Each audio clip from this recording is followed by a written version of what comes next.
All right, here we are. This is part 5. So we covered a bunch of stuff so far. It showed you like the basic backbone of what's in a website. There's HTML. Then I showed you kind of tables as like a lame way to lay things out. But we saw like how to make a link, and that was cool, and some basics. Then I showed you how HTML and CSS sit on two different files.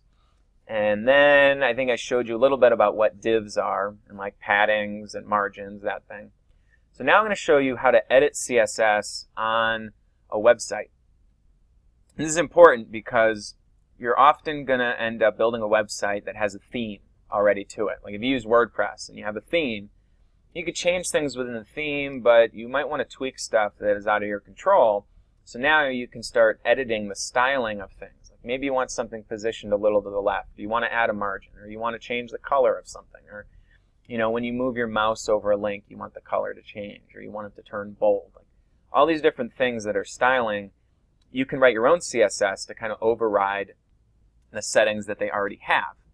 And that's very important to do. So we're going to jump in and we're going to do a little bit of that now. So let's open up this web page okay, so you see it looks a little bit ugly. This is the standard way the page looks. So I had an artist in I don't know, Louisiana or Alabama, I think, who came to me asking me to build her website. This is very minimalist, as you can see. It's not too detailed, but she wanted everything laid out exact. Like she wanted the text to go from one to the other, the heights, everything needed to lay out absolutely perfectly. So I did a bunch of CSS edits, like even down here with the Facebook, Pinterest, Twitter. She wanted that lined up like perfectly. Everything needed to be perfect. So what we'll do here is we'll kind of go in and edit some of the CSS on here to change the layout of some things. And I think it might make divs and things make a little bit more sense when we do this. I'm hoping. So let's begin. First off, there are two tools that I use a lot to do this. One of them comes built into Chrome. And I mean, they have it for every browser, but I use Chrome. And the other one is an extension that I downloaded. So we'll talk about I'll show you the property inspector first, which comes with Chrome. So if I right click on anything and I hit inspect, it opens up this property inspector over here, which looks a little scary, but it's really not too scary. Let me change the layout of it a little bit here to help us. But up here you can see the code for the website. And you know how like all these like divs and things are like they're forget the word for it, but they're like structured. There's divs inside of divs. They're nested inside of things. So what's cooler is like I can compress things to close them, so I don't have to look at everything fully expanded. I can kind of look at my code and, like I don't want to look at this whole script. All right, let's hide it. I don't want to look at all this. Let's hide it. So you can kind of help yourself with nesting. And as you move your mouse, it shows you what it is that you're hovering over. So like this is the body, so that's like the whole page basically. This is the top section of the page. This is the header only. And even within the header, I can expand it. So this is a wrapper inside the header, which looks like the same thing. And then inside that, there's the navigation bar. Inside of that, there's the inner navigation section. Inside of that, there's the main container that the actual content is in. And inside of that, we have H1, so that's a heading. This is actually hiding, so if you don't have a logo on this theme, it just writes out the phrase in text. So this is hidden, LK Portraits. Instead, there is an actual link to, there's an actual picture. So that kind of is the substitute there. So if I open this, you can see the image. And notice that as I go through and highlight different stuff, some stuff is blue and some of it's pink. So here's a very basic thing. If I click the image, this is the whole link, right? So you'll notice that down here in the bottom, it shows blue, which is the actual image, and then padding is green, but there's no padding around this object. So blue is the picture. The green, there's no padding, there's no yellow border, but there's a margin of 30 pixels on the top. So this little picture down here actually shows what matches up with what you're seeing on the browser up there. So that's like really cool and kind of helps you understand a little bit about divs and padding and margins. Now let's scroll down a little bit further And let's see if we can get into this thing even deeper. So this is the navigation bar. Now you start to see, now we actually get to the writing. And you see this thing that says UL and then LI. So this is a really, really important thing that I guess there's no better time than the present to talk about it. So we have these things in HTML called lists. And you may have one time opened a website and not everything loaded all the way, but you saw the website and everything was bullet pointed. And that happens if for some reason the CSS file doesn't load. You just see text and bullet points and stuff. Well, those bullet points are lists, okay? And in this case, it doesn't look like a list with a bunch of bullet points, but this contact, pricing, children, adults concept, this is actually a list. So you can see UL stands for unordered list, and it has an ID, main menu, and this also has a class. So it actually has an ID and a class. And you can see each list has a unique ID, and it follows a class as we go through. So let me show you CSS lists. So the HTML code for a list is you open up a list with UL or OL. UL is unordered, which would be bullets. OL is ordered, which is numbers. And then you can start to style these lists. So here's an example of a list. There's different styles. You don't need them to actually have the numbers and the bullets. You can have them be styled one across from the next. And the reason it does that is there's a database for this website that has all the pages in the database. I didn't personally go in and add contact, pricing, children, adults. What it does is it pulls those menu items from the database and fills in a list. And so boom, boom, boom, boom, it automatically sets them up. So let's see about trying to mess with this list item called contact. So if I open it further, there's an A inside of it. If I open that further, there's a span. So spans I usually would use if I'm trying to edit something in the middle of a sentence. So if I have a long sentence, here, this word, you see how it says here? You will find an example of that approach here. You might use a span here to just call out that I want to change text in the middle of a sentence. It's not super important for what we're doing. But this right here is a span that specifically points to that. This points to the entire block that goes around it. You can see there's padding. So if I highlight this one, down here in the bottom right corner, you can see that there's padding on the top of that.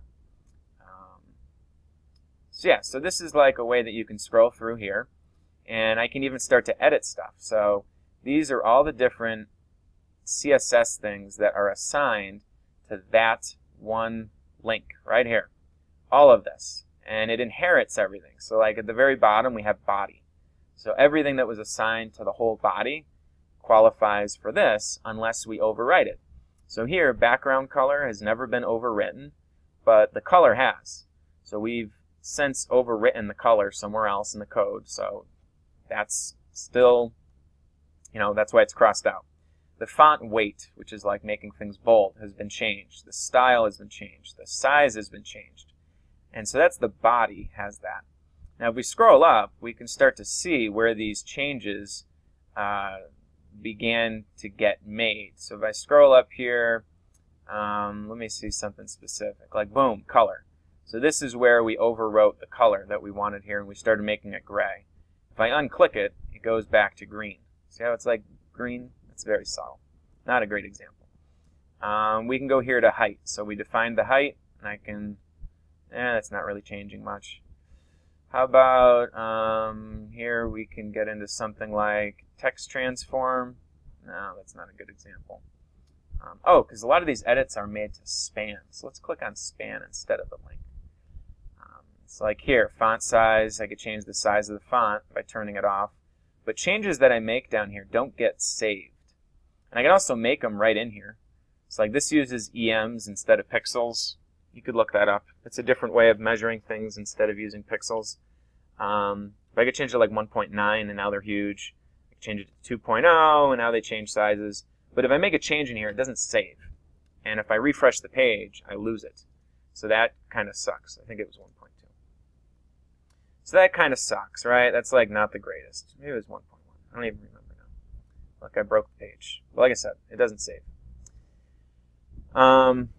So this is kind of how you can go through and inspect stuff.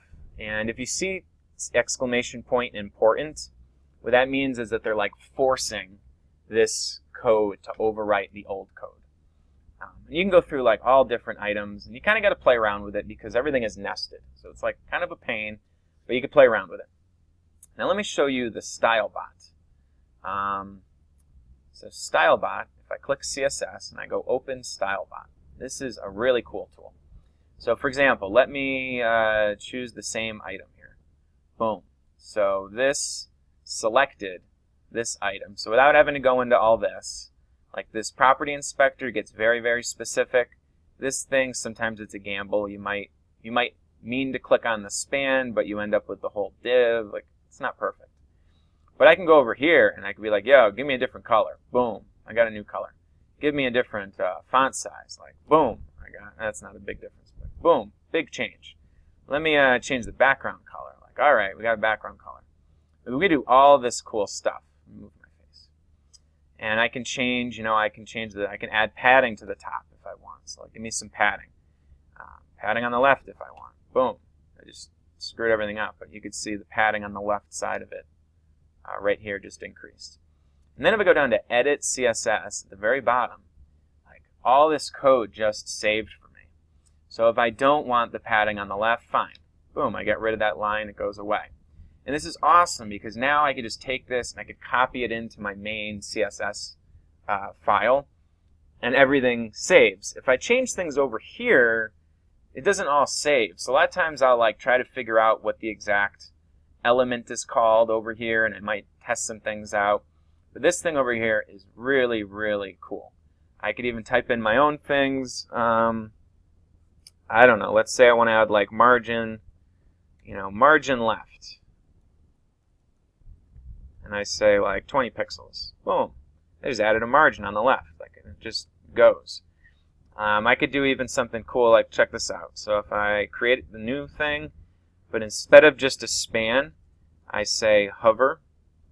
And I'll show you what this does in a second. Don't worry. I did this kind of on purpose. So this is something that there was really no other point in my videos to drop this in. But if I want to change the CSS when I hover my mouse over it, I just add this little colon and the word hover. So now it's taking like this whole thing here, and it says when I hover my mouse, the color will go red. And I could even do like background color. And we'll say like black. It's like now, oh man, it's kind of ugly, but and I could delete all this other stuff. So that kind of lets me, it's a way to play around with stuff and to kind of hack into existing websites to change things. We'll do one more while I have this open.